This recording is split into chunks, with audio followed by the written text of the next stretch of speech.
Assalamualaikum warahmatullahi wabarakatuh.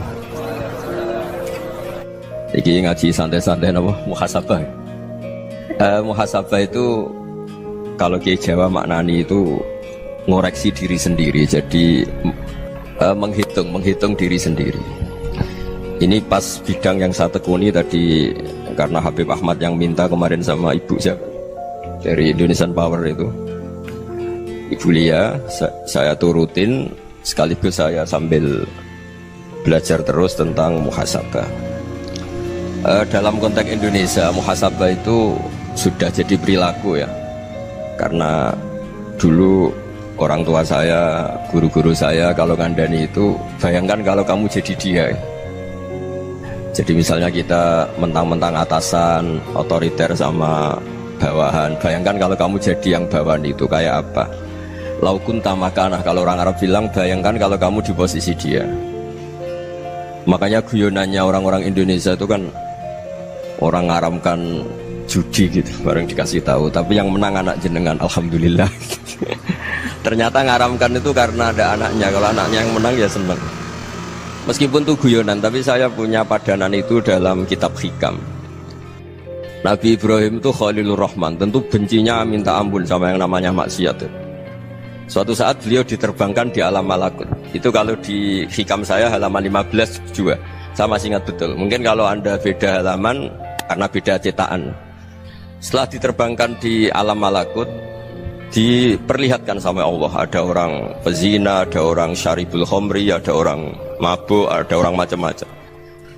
Allah tanya sama Nabi Ibrahim, bagaimana pendapat kamu Ibrahim tentang mereka yang maksiat? Kata Nabi Ibrahim, ya Allah, habisi saja mereka. Mereka hidup di bumi engkau, makan rezeki engkau, kemudian mereka tidak taat sama engkau. Singkat cerita, di fase itu, saya ulang lagi, di fase itu Allah nurutin sampai sekian peristiwa, mungkin 3 atau 4. Sudah setelah sekian tahun Nabi Ibrahim lupa peristiwa itu, kemudian beliau diminta menyembelih anaknya. Ini versi kitab hikam. Memang versinya banyak tentang kenapa Nabi Ibrahim disuruh menyembelih anaknya. Ketika mau menyembelih anaknya, Nabi Ibrahim ragu. Huwa samratu fuadi, anak saya ini buah hati saya, kenapa engkau suruh menyembelih? Terus kata Allah, apa kamu tidak ingat ketika kamu saya angkat di alam malakut, kemudian kamu usul bunuh-bunuh, saya ada mempertimbangkan usul Anda, tapi kenapa sekarang saya merintahkan kamu mikir gitu? Terus, ya karena ini anak saya ya Allah. Terus kata Allah, rumang samu wong sumpukon mata ini gak gawean kau sing gawe kowe enak wae usul mata ini. Sebenarnya saya yang bikin, kemudian Anda enak aja usul membunuh. Semenjak itu Nabi Ibrahim itu di eranya itu asfaqun nas, orang paling sayang sama manusia. Karena kadang kita keras itu ya kebetulan tuh udah anak kita, ada keluarga kita. Cara orang Jawa itu kan gitu ya, kalau ada perempuan terus macak yang macam-macam pakai sepeda motor cowok, terus wah itu luput suwuk, semoga-moga gini. Tapi setelah dikasih tahu, niku ponakane jenengan, semoga-moga selamat. Jadi jangan-jangan kemarin ahli ma'asi itu kebetulan tuh udah keluarga kita. Kalau keluarga kita yang pernah salah pada kita, semangat kita mintakan maaf. Jangan-jangan kita didikte hukum sosial gitu. Jadi orang yang salah kebetulan tuh orang yang menservis kita, atau keluarga kita, atau orang dekat kita. Jangan-jangan semangat kita mintakan ampun. Jadi kalau sama orang lain kebetulan musuh kita semangatnya minta itu kena azab. Nah ini yang nggak boleh dalam Islam. Islam mengajarkan niru Rasulullah SAW, Nabi itu rahmatal lil alamin.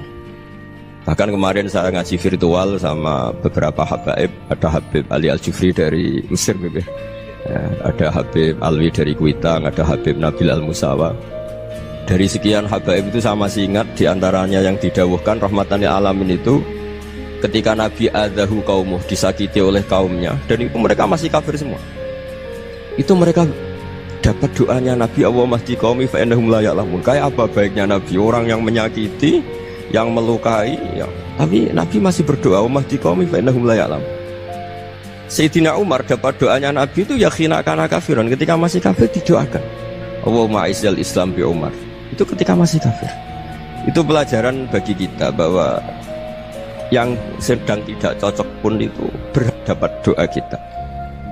Ya doa supaya kondisi kita baik, hari tambah baik. Karena agama ini Saya berkali-kali bilang limangka nayarjuwa wal yaumal akhir. Agama ini diperuntukkan bagi yang selalu punya harapan pada Allah Subhanahu wa taala. Saya cerita muhasabah ini tentang hubungan kita dengan Allah. Di Indonesia itu banyak orang fasik, banyak orang nakal. Ya di mana-mana orang nakal itu ya mayoritas, wa aksaruhum fasikun. Tapi berkahnya harapan. Mungkin saya kira nakal sok benda, mungkin saya kira sholat sok ben sholat, mungkin sekarang belum sakhok, belum dermawan, suatu saat dermawan. Barokahnya itu kefasikan ini dianggap sementara, sedang fasik, sedang tidak benar. Karena kiai-kiai kita, para guru-guru kita, para habaib utamanya itu mesti bilang semoga husnul khotimah. Nah barokahnya doa itu semoga husnul khotimah itu menjadikan satu pola sosial. Yang sedang fasik ini masih diharapkan jadi lebih baik, jadi lebih, sehingga kita tidak ngambil sikap ekstrim yang ingin menghabisi atau ingin mengadili, tidak, karena selalu kita punya harapan. Dan agama ini limangka nerjuwa wal yaumil akhir. Bayangkan itu kalau yang nakal itu anak kamu, pasti kamu nggak ingin kan langsung dapat azab, dapat apa. Padahal kita semua jadi tokoh ini abul kulli, bapak dari semuanya. Sehingga ketika Rasulullah SAW jalan-jalan kemudian melihat perempuan sedang menyalakan api. Kalau apinya mati ditiup, anaknya dijauhkan. Nanti kalau sudah jauh dari api, anaknya digendong lagi. Terus kata Rasulullah, matur ke semua sahabat, Aro'aitum anna hadih tarihatan waladaha alan nar. Apa kamu berpendapat bahwa perempuan ini akan melemparkan anaknya ke neraka? Tidak ya Rasulullah. Tidak akan seorang ibu melemparkan anaknya ke api. Terus kata Rasulullah, Allahu arhamu min hadih biwaladiha. Allah lebih rahman, lebih rahim dibanding orang tua ini kepada anaknya. Ini yang harus kita kenalkan terus, kita kampanyakan terus, supaya orang hubungannya dengan Allah itu nyaman, asik. Sehingga dengan demikian selalu ada harapan bahwa yang sedang nakal ini suatu saat tobat. Kita tidak boleh menghukumi pasti begini, pasti gini, itu tidak wilayah kita. Itu juga yang dicontohkan Rasulullah SAW. Secara lahir Nabi itu nggak berkenan sama Wahsy, karena Wahsy itu salahnya salah fatal, karena membunuh ahabban nasi ila Rasulillah, yaitu membunuh Sayyid Hamzah. Jadi ketika Wahsy tobat, Nabi itu nerima tobatnya. Dan ketika beliau dengan basariyahnya nggak siap ketemu Wahsy karena harus ingat Sayyid Hamzah, basariyahnya diturutin. Oke, kamu iman, saya turutin, tapi jangan sering ketemu saya. Karena kalau ketemu kamu, saya masih ingat sama paman saya, Sayyid Hamzah. Kita bisa ngelola seperti itu. Kita tidak cocok sama orang, bagaimanapun mereka umat Rasulullah SAW, kita tetap mencintai mereka. Misalnya kalau beda agama, mereka sama-sama orang Indonesia, kita mencintai mereka atas nama warga Indonesia. Tapi kalau misalnya potongannya ora cocok, beda kultur, bawaannya itu mangkel no coro Jawa, ya bisa diilmoni, jangan ketemu. Wong sudah tidak cocok, ingin ketemu nyari solusi. Roh ini tok seneng itu kan ya repot gitu. Ya sudah, kalau nggak pati cocok ya jangan sering ketemu. Dan itu kita bisa memanage seperti itu tuh bisa. Saya berkali-kali cerita tentang Imam Syafi'i. Kalau dikasih tahu ya Imam Abu Abdillah, panggilannya Imam Syafi'i, tetangga anda ini ternyata banyak yang nggak senang anda. Jawabnya beliau senang. Ya bagus kalau nggak senang saya, ndak utang saya kata. Jadi gara-gara saman seneng aku ngatur aku ini kan. Dan mungkin saman rasa seneng kan ya enak. Jadi hidup itu dianggap happy. Kalau seneng ya teman silaturahim, kalau nggak seneng ya nggak bakal utang gitu. Baru kayak rasa seneng itu nggak ganggu. Jadi dulu itu orang bisa ngelola seneng tidak seneng itu bisa, karena ada kearifan hubungan dengan Allah Subhanahu wa ta'ala. Hidupnya selesai karena masyghul bi dzikrillah, mereka sibuk dengan Allah. Makanya kata ulama-ulama tasawuf, kamu jangan melihat manusia perilakunya, tapi kamu juga harus ingat yang gerakkan semua itu Allah Subhanahu wa ta'ala. Dengan demikian kita farah, kita senang. Makanya Nabi kalau ngutus Anas bin Malik kemudian nggak kesampaian yang diinginkan karena Anas main, ketika garwa-garwani Nabi agak tersinggung, Nabi andaikan Allah menghendaki yang saya inginkan kesampaian, pasti itu kesampaian. Jadi dianggap kegagalan Anas gak manggil yang dituju Nabi itu ya kersane Allah, ya enteng saja. Sayyidina Ali lebih parah lagi yang dialamin. Itu dalam beliau kalau dipanggil itu gak cepet-cepet ke sana. Ketika ditanya, kenapa kamu tak panggil gak cepet ke saya?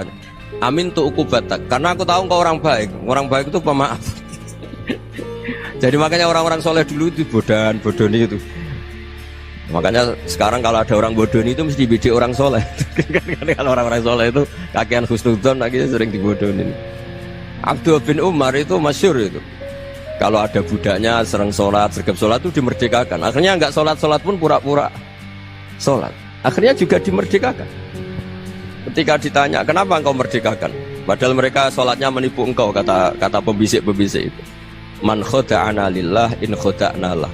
Dia nipu atas nama Allah, berarti saat tertipu juga atas nama Allah. Gak masalah dong, semuanya demi Allah Subhanahu wa ta'ala. Jadi ketika kita ketemu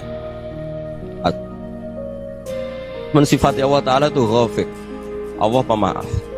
Jangan kamu nggak fair untuk diri kamu nyifati Allah ghafir, pada orang lain Allah kamu sifati syadidul iqab. Jadi Allah kamu atur, kayak MC tadi ngatur saya. Jadi Allah itu apa? Kalau pada saya ghafir, kalau pada musuh saya syadidul iqab. Nah, itu nggak fair. Kalau Anda punya harapan kepada Allah karena Allah Rahman Rahim, Allah ghafir, sebenarnya Allah pada musuh kita ya bisa saja Allah ghafir, bisa saja Allah Rahman Rahim. Sehingga kita melihat orang lain yang kita tidak cocok itu ya enteng saja. Itu min ummati Rasulillah sing tanaluhu syafa'atuh, tanaluhu sa'atu rahmati, tanaluhu fair. Jangan dengan kita kayak mesti dapat rahmat. Jangan orang lain kayak Allah pasti syadidul iqab, itu tidak boleh. Sehingga ketika ada orang Badui, singkat cerita orang Badui ini kencing di masjid, semua sahabat membentak dia. Yang nggak bentak hanya Nabi tok. Saking mangkelnya orang ini karena semua sahabat bentak kecuali Nabi. Setelah dibenarin Nabi, terus Nabi nyuruh sobu ali dhanuban min ma'in. Setelah disucikan masjid itu, dia berdoa keras sekali. Allahumma arhamni wa Muhammadan wa la tarham ma'ana ahadan. Ya Allah, yang berhak dapat rahmatmu hanya saya dan Nabi Muhammad, yang lainnya jangan. Karena yang lainnya tuh jengkelin, gitu aja saya salah dimarah-marahin. Jadi kalau kamu doa terbatas ya kayak orang Bedui ini, kayak orang Arabi. Apa kata Nabi? Laqad tahajjarta wasi'an. Allah yang rahmatnya luas menjadi kamu sempitkan. Karena kamu mau atur Allah hanya Rahman pada Indonesian Power, pada NU, pada kita, yang orang lain nggak perlu dapat. Itu kan kasihan Islam, karena Islam terus nggak dimiliki semua orang. Allah nggak dimiliki semua orang, Rasulullah nggak dimiliki semua orang, karena dipek NU, dipek ormas tertentu, dipek, nggak boleh seperti itu. Nggak boleh takhasyar tawasian, kata Nabi, nggak boleh mempersempit zat yang rahmatnya itu luas. Ini semoga etika ini kita pakai di Indonesia. Yang sedang fase kita harapkan lebih baik, yang sedang nggak dapat hidayah kita doakan dapat apa? Hidayah. Masyhur kan, makanya tadi saya mohon sama Habib Ali supaya Habib Ahmad supaya tetap mahalul qiyam tabaruk sama Habib Ali. Di antara doa-doa di Simtud Duror masyhur itu antuqa bilal mudhniba minnah bil ghufran wal musi'a bil ihsan. Jadi harapannya para habaib, para orang-orang baik dulu ya, semoga yang dosa itu dimaafkan, yang sedang salah dibuka, bikin lebih baik. Nabi itu tugasnya juga gitu. Wastaghfir li dzambika walil mu'minina wal mu'minat. Nabi itu tugasnya juga memintakan ampun yang sedang salah. Nah ini cobalah jadi etika kita, muhasabah kita. Jadi muhasabah itu cara berpikir kita set, kita pikir ulang. Ternyata semangatnya seorang Nabi itu wastaghfir li dzambika walil mu'minun. Semangatnya itu memintakan ampun. Orang ahli tafsir tahu semua kalau Nabi itu tidak mungkin dosa. Jadi itu khitabun Nabi wa urida bihi ummatu, itu khitab Nabi, tapi yang dimaksud itu umatnya, karena Nabi tidak akan mengalami dzambun, tidak akan mengalami dosa. Sekarang enggak, kadang-kadang kita ini kalau orang lain salah itu semangat. Kalau di perusahaan ada teman salah, apalagi pimpinan salah itu seneng, barokahnya salah bisa ganti kan gitu. Ya jadi kalau mungkin di dunia tokoh juga gitu, barokahnya ada tokoh salah, kita yang jadi populer sendiri, tidak boleh seperti itu. Kita harus salimus sodri di jami'il muslimin. Jadi ini harus dilatih. Saya tadi matur sama Habib Ahmad, latihan kita jadi hidup. Nabi itu kalau resep jadi wali itu kata Nabi gampang. Kata Nabi, kalau kamu ingin disenangin Allah, ya sudah. Kalau kamu asbahta wa amseta gini-gini, perasaan kamu, kata Nabi, jangan punya perasaan ghil sama orang muslimin. Itu sudah wadzalika min sunnati. Makanya Nabi ngendikan la yablughni ahadun an ahadin syai'an. Ada yang baca la yuballighni ahadun an ahadin syai'an. Seseorang jangan melaporkan ke saya tentang salahnya yang lain. Fa inni akhruju ilaikum wa ana salimus sodri. Karena saya ingin ketemu sampean semua dalam keadaan salimus sodri, tidak punya perasaan apa-apa. Karena kalau nurutin membisik, nurutin informasi itu ya repot, karena orang pasti sepihak. Ada kiai yang top datang ke kampung-kampung ning desa-desa, kata yang seneng itu punya akhlak. Wah itu bagus orang besar datang ke kampung-kampung. Kata yang nggak seneng, Oh itu jobnya kayak kecil kok diambil, itu kan ya kasihan itu kan sudut pandang. Makanya saya sering bilang akal kita ini cukup untuk mentasdik Rasulullah SAW. Meskipun perasaan kita kadang orang Jawa itu beda. Saya berkali-kali bilang sama peneliti dari Jogja, kenapa sih Gus para nabi itu kok poligami istrinya banyak? Nabi Dawud katanya itu berapa? Nabi Sulaiman malah jumlahnya agak terbatas ini. Nabi Muhammad itu paling sedikit. Saya tanya gini, perempuan itu orang lemah, jadi kalau nolong orang satu gimana baik, kalau nolong orang dua ya lebih baik, ya sudah kira-kira seperti itu. Paling tidak akal kita masih tahu kalau orang baik itu kan mesti baik, nolong orang satu baik, nolong orang dua ya lebih baik, nolong orang tiga lebih baik. Tapi kalau kamu orang nggak baik, satu saja kamu terlantarin, kamu miskinkan, kamu ya tinggal diukur kan. Kalau orang baik nambah baik, tapi kalau orang buruk tambah buruk. Nah itu akal kita bisa menganalisis kenapa sih nikah itu ada yang poligami, ada yang enggak. Sudah ukur saja diri kamu. Misalnya kayak saya elek keriting, rabi terus, mau perbanyak wong elek, orang perilaku netok raine dadi elek kabeh gitu. Tapi nak kowe iku ganteng, alim, ganteng, sugih, anake ganteng-ganteng, berhubung kowe saleh ahli swarga kabeh, mertua yo bangga karena karir kamu meyakinkan. Ini mertua kamu aja gak bangga mau nambah. Ipar gak bangga, mertua gak bangga, desa kamu yang kamu wayai juga gak beda dengan Nabi ketika nikah Juwairiyah itu nggak ada pernikahan sebarokah Nabi dengan Juwairiyah itu Azharu Rasulillah. Di situ habis perang banyak tawanan gara-gara jadi besanya Nabi langsung dibebaskan semua karena Azharu Rasulillah. Sekarang besanya Kanjeng Nabi. Dulu Abu Sufyan memanggilnya bukan main sama Nabi gara-gara putrinya dinikah terus langsung jadi. Kalau kamu kan enggak, nikah satu, nikah lagi, satu kampung musuh kamu karena istri pertama ya cemburu, yang kedua agak bangga. Wah itu selesai itu di dunia wal akhirah. Maksud saya nganalisis Islam itu harus pakai akal. Dan akal yang dipakai, ini saya bawa ke kitab Ihya, adalah pikiran-pikiran para ulama. Makanya ketika Imam Ghazali ketika ditanya fakaifa bi muslimin fasikin asawaha fi jami'i amri, kalau kalian ketemu orang fasik, orang Islam tapi fasik, perilakunya nggak ada yang benar. Kata Imam Ghazali jawabnya lucu, aneh. Ma min muslimin illa wa islamuhu ta'ah. Tidak ada orang Islam kecuali dia mau Islam, membenarkan Allah dan Rasul itu sudah taatnya dia. Kok kamu tidak bisa melihat taatnya dia? Dia pikirannya kan ini pemabuk, ini tukang apa. Tapi kata Imam Ghazali, sebenarnya kamu masih bisa berpikir positif. Ma min muslimin illa wa islamuhu ta'ah. Tidak ada seseorang Islam ketika dia milih Islam itu pasti ada taatnya, yaitu tasdik pada Allah dan tasdik kepada Rasulullah SAW. Jadi dengan pola seperti itu, maka di antara guru-guru kita yang modern ya di era Mbah Maimun, di sini ada Habib Ahmad, Habib Salim, syair yang sering dibaca beliau adalah ada orang munajat sama Allah. Ini cerita munajat. Itu orang itu ngendikan gini, ana musnibun, ana mukhtiun, ana asi, huwa rahimun, huwa ghafirun, huwa afi. Ya Allah, saya mukhti, saya orang yang salah. Ana muslim, saya orang yang dosa. Ana asin, saya sering maksiat. Tapi engkau ya Allah, engkau ghafir, pemaaf. Engkau rahim, maha pengasih. Engkau afin, yang mudah memaafkan. Kata orang ini, ya agak kurang ajar, tapi saking senengnya sama Allah. Qobal tuhunna salasatan bisalasat. Ya gini saja ya Allah, sifat engkau diadu dengan sifat saya. Engkau Tuhan, Gusti, nggak boleh kalah gitu. Terus wasatah liban ausofu ausofi, dan kau pasti pemenangnya gitu. Jadi ada orang rayu Allah dengan cara seperti itu ya ada ya. Saya ini manusia, salah saya banyak. Engkau ampunannya banyak. Engkau Tuhan, Gusti, nggak boleh ampunan Anda, ampunan engkau kalah dengan salah saya. Nggak boleh Tuhan kok kalah. Jadi untuk supaya orang punya harapan gitu. Banyak juga wali-wali yang jadab ketika datang ke makam Rasulullah SAW. Itu kalau dongo ya agak kacau sebetulnya, cara syariat agak kacau. Ya Allah, engkau punya dua pilihan. Jika engkau menjadikan saya soleh, surah habibu, yang senang kekasihmu, yaitu Rasulullah SAW. Tapi jika engkau menjadikan saya fasik, surah aduh, yang senang itu setan. Monggo jenengan mau menyenangkan kekasih jenengan, mau menyenangkan musuh jenengan, monggo. Jenengan bebas kok memilih. Mestinya Allah ya senang menyenangkan kekasihnya. Jadi ya, intinya Allah dipaksa untuk menjadikan dia orang soleh gitu. Jadi kayak kemarin itu Pak Bu siapa? Yang kesini itu. kuliah ke sini itu sama Habib Ahmad. Saya pertama nggak mau, lama-lama Habib Ahmad. Ini gimana Gus? Orang taunya saya dekat jenengan, kalau nggak kasil saya waduh. Ini kayak doanya wali yang tadi.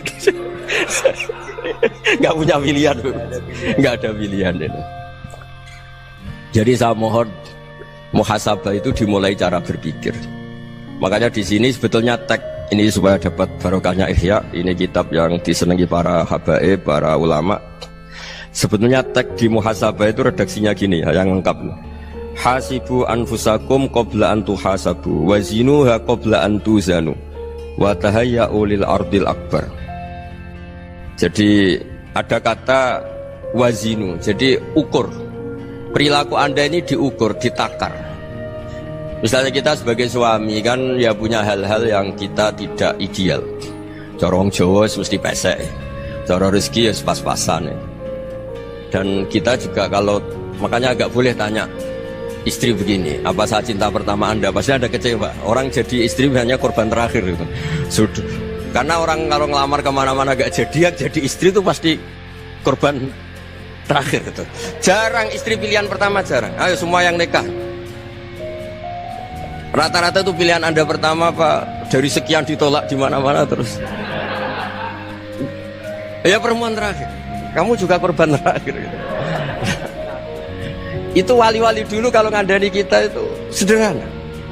Antal ini masyhur diceritakan Habib Zain bin Semit dalam kitab Al-Manhajus Sawi. Antalam tajid min nafsika kullama turid. Fa kaifa turidu min ghairika kullama turid. Kamu yang ingin ideal saja kamu tidak menemukan pada diri kamu untuk menjadi ideal. Kamu kan ingin ganteng, ingin punya uang banyak, ingin perilaku Anda sempurna. Anda saja yang punya keinginan tidak bisa mewujudkan keinginan Anda sendiri. Fa kaifa turidu min ghairika ma turid. Jadi antalam tajid min nafsika kullama turid. Fa kaifa turidu min ghairika kullama turid. Kamu yang punya keinginan saja. Misalnya saya ingin punya uang banyak, perilaku saya selalu benar, gak pernah salah. Loh, saya yang ingin saja dengan diri saya gak bisa untuk benar terus. Kok kamu berharap orang lain selalu benar? Jadi antalam tajid ya sama. Kalau kamu menuntut istri kamu itu ramah, neriman, apa kamu neriman sama wajah istri Anda gitu? Engkau ya pola neng dindi jajaki sana jajaki sini, kamu sendiri tidak kona apa. Jadi itu nasihat yang luar biasa. Antalam tajid min nafsika kullama turid, fa kaifa turidu min ghairika kullama turid. Kamu mau menghormati semua orang? Tidak mau kan? Kemudian Anda berharap semua orang menghormati kamu. Kamu tidak ingin kan orang lain semua menghujat kamu. Sementara kamu enak aja menghujat orang lain. Makanya Rasulullah SAW luar biasa ketika bikin kaidah sosial. Apa la yu'minu ahadukum hatta yuhibba li akhihi ma yuhibbu li nafsi. Jadi kalau ukuran iman itu sederhana. Kalau sesuatu itu baik, nyaman bagi Anda ya bayangkan itu pada teman Anda. Misalnya Anda bangun tidur sudah acak-acakan, gak punya uang, utang jatuh tempo, kan gak ingin ketemu orang. Ya kamu jangan bertamu ke jenis ini karena kalau dengan kamu yang alami juga gak siap ketemu orang. Makanya ada Habib Alim itu dilapuri sama seseorang. Beb, dulu teman saya itu ketika saya kaya itu sering main ke saya. Setelah saya miskin, mereka tidak main ke saya. Kata Habib itu, bagus, sunnah Allah begitu itu bagus. Coba kalau kamu dulu kaya, teman kamu main kan kamu gaya. Di rumah ada makanan, bisa hormat tamu. Setelah kamu miskin jadi buruh manol di pasar atau buruh bikin boto, teman kamu datang, malu enggak kamu? Mendingan enggak datang gitu. Akhirnya baru, oh ya alhamdulillah begitu. Loh iya kan dulu teman kita datang, kita ada Alphard, istri cantik, rumah bagus. Lah kita miskin, buruhnya orang pas dibentak-bentak, teman kamu udah datang. Milih datang apa enggak kalau setelah kamu jatuh? Enggak kan? Jadi barokahnya ilmu itu terus. Ya, tapi kadang-kadang orang tuh, wah setelah saya miskin teman-teman enggak kasih ke sini. Ya kalau kamu sudah jatuh, teman-teman kamu ke situ jadi tontonan. Ya mulai sekarang cara berpikir itu dirubah. Dulu yang namanya kiai itu kalau diundang orang itu ya agak-agak senang. Semenjak saya itu agak rubah. Mengundang kiai, ngatur kiai itu tak haram-haramkan ya ada lumayan lah sekarang itu sudah mulai agak beretika. Dulu itu ngundang tuh tanggalnya ditentukan, jamnya ditentukan. Enggak mikir apa kiai saat itu nganggur, enggak. Punya wadifah, enggak. Dia milih tanggal yang dia nganggur, enggak mikir pas itu kiainya nganggur apa. Enggak. Ya saya hanya cerita aja, kamu tersinggung ya monggo, boten nggih monggo itu kan. Jadi saya mohon lah supaya tadi saya juga matur ke Habib Ahmad. Jadi untuk orang merasa ikut sunnah Rasul itu gampang sekali kata Sayyid Muhammad. Dulu Nabi berpakaian ala daerahnya. Kalau mikot ya pakai mikotu baladi. Karena Nabi orang Madinah dan beliau berdomisili di Madinah, ya misalnya mikotnya dari Bir Ali misalnya. Tapi kalau Anda orang kawasan Tanim mau umroh ya dari Tanim. Misalnya kawasan Jirona ya dari Jirona. Artinya apa? Kamu ngambil mikot karena Nabi mikot misalnya dari Bir Ali, bukan berarti kamu harus seperti Nabi di Bir Ali. Kamu orang Mekah, misalnya kamu orang Tanim, orang dia harus dari mikot itu apa? Baladi. Sama, makanya di fikih-fikih itu kalau teknik anak, Nabi orang Arab, halawiyatnya kurma ya kurma. Kalau orang Jawa sedegan, semua bodoh-bodoh. Ya bodoh-bodoh manis. Jadi ini tabaruk sama Sayyid Muhammad, ini ada murid beliau Habib Ahmad, saya baca supaya orang itu merasa ikut Nabi itu gampang sekali. Ini saya baca ya di halaman tadi disaksikan Habib Ahmad 433 di kitab apa begini? Manhajus Salaf fi Fahmin Nusus. Itu kata Sayyid Muhammad, wa kanat sunnatu Rasulillah annahu yat'amu ma yajiduhu fi ardi wa yalbasu ma yajidu wa yarkabu ma yajidu mimma abahu Allah taala. Faman istamala ma yajiduhu fi ardi fa huwa al-muttabi' lis-sunnah.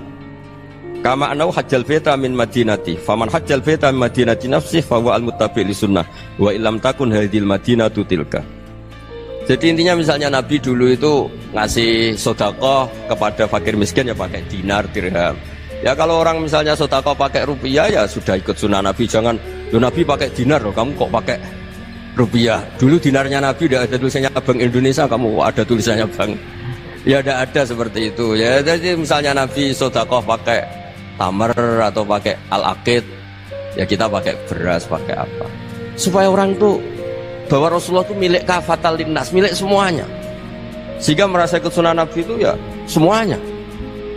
Makanya dulu Mbah Mun kalau motivasi saya supaya bombong, kalau orang Jawa bilang bombong, wong Jawa mesti ono wong alim. Beliau menyontohkan mas itu Mbah Fadol, Senori, Mbah Ihsan Jambes, itu bisa ngarang-ngarang kitab luar biasa, padahal beliau bukan orang Arab. Imam Sibawai itu orang Persia, Imam Ghazali orang Tus itu juga ikut Persia.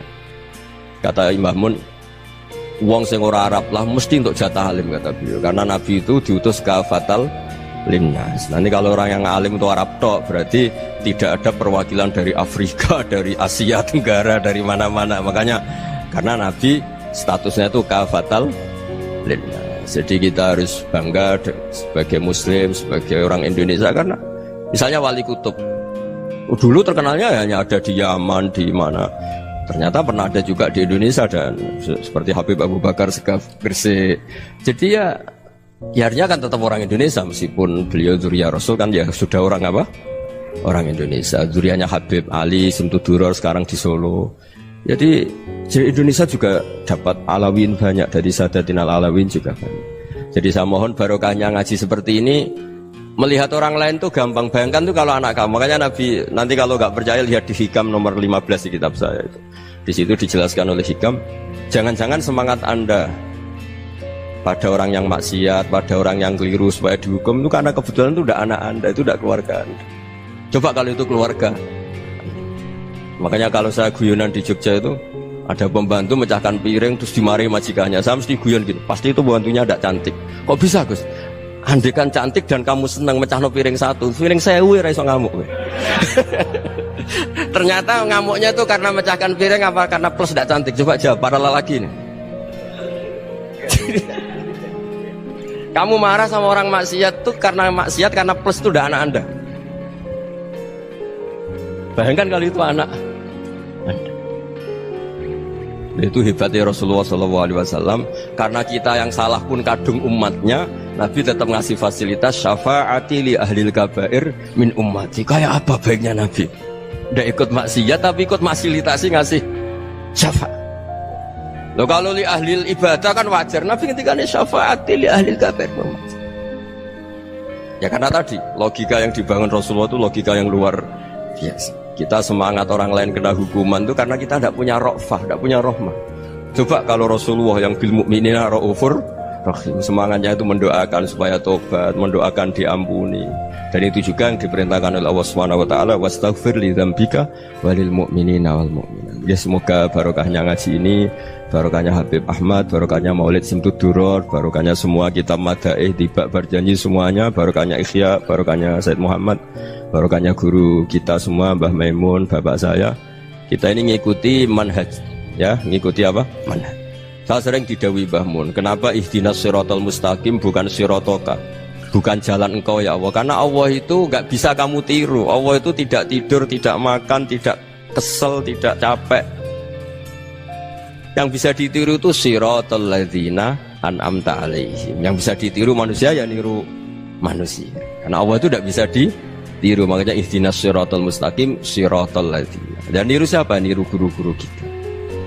Termasuk niru cara pandang. Jadi misalnya ada orang awam di rumah itu hanya delok reng, delok tikus liwat, itu kan kayak nganggur. Kok ora tahajud malah mendelok reng. Melihatnya jangan gitu. Huwa tarokal ma'asiyah. Dia di rumahnya tidak dugem, tidak kemana-mana. Dia berarti malam itu tarkul ma'asi. Tidak nyopet, tidak garong, tidak ke tempat maksiat. Susahnya apa sih husnudzon? Jadi jangan lihat huwa tarkut tahajud, huwa tarokat tahajud, wa taroka qiyamal lail. Oke ya, namanya orang begitu ya tidak tahajud, tidak qiyamul lail. Tapi susahnya apa sih kamu bilang huwa tarokal ma'asiyah? Dia juga meninggalkan maksiat, dan tarkul maksiat itu ibadah. Supaya orang tuh gampang lah husnudzon sama orang muslim. Ini orang mukmin, orang yang luar biasa. Di mata Allah itu orang yang luar biasa. Kayak tadi Imam Ghazali, kalau saya ketemu orang muslim kemudian dia tidak pernah baik, gimana? Kata Imam Ghazali, ma min muslimin illa wa islamuhu ta'ah. Tidak ada orang Islam ketika dia mentasdihkan Allah dan Rasulullah, berarti dia juga punya taat.